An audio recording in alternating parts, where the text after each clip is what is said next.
Hello बच्चों, चलिए देखते हैं प्रश्नावली 11.1 की प्रश्न संख्या 6 क्या दे रखी है। एक जहाज के मॉडल में उसका मस्तूल 9 सेंटीमीटर ऊंचा है, जबकि वास्तविक जहाज का मस्तूल 12 मीटर ऊंचा है।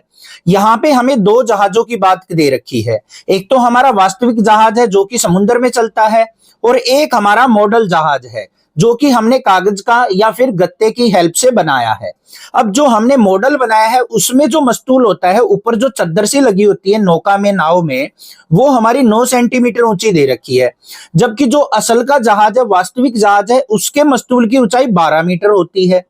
यदि जहाज की लंबाई 28 मीटर है तो मॉडल वाले जहाज की लंबाई क्या होगी, ये हमें ज्ञात करनी है। प्रश्न समझ में आ गया।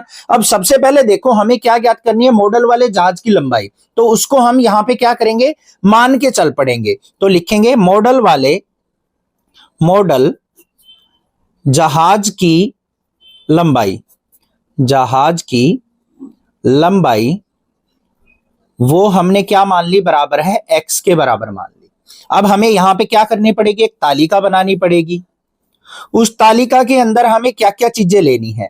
एक तो हमारी मॉडल वाला जहाज है, एक हमारा वास्तविक जहाज है। दो जहाजों की बात कर रहा है, तो यहां पे हम क्या लिखेंगे, एक तो लिखेंगे मॉडल जहाज, और दूसरा क्या है, वास्तविक जहाज।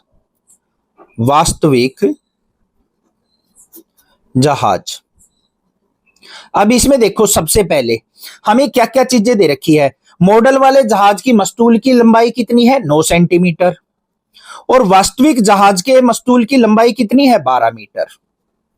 ठीक है बच्चों, मॉडल वाले जहाज की लंबाई हमने ज्ञात करनी है, वो कितनी है, x, और वास्तविक जहाज की लंबाई कितनी दे रखी है, हमें 28 मीटर दे रखी है। इतनी बात समझ में आ गई। अब ये क्या है, हमारा एक प्रत्यक्ष अनुपात है, यह है एक प्रत्यक्ष अनुपात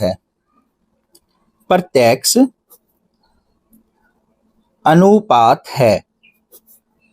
तो क्या हो जाएगा, इनका जो अनुपात होगा वो बराबर हो जाएगा। किस प्रकार से, 9/12 बराबर हो जाएगा x/28। इसको हल कर लेंगे, हमें x का मान ज्ञात करना है, 28 को इधर गुना कर देंगे। 9 गुना में 28 भाग में 12 बराबर है x।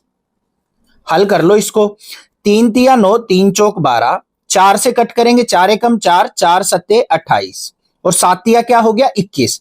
तो x का मान क्या आ गया, 21। x क्या था, हमारा मॉडल जहाज। तो यहां पे क्या लिख देंगे हम, मॉडल जहाज की लंबाई कितनी आ गई हमारी, 21 सेंटीमीटर। ये हमारा उत्तर हो गया। आ गया प्रश्न समझ में, किस प्रकार से हल करना था तालिका बना के। चैनल को जरूर सब्सक्राइब करना।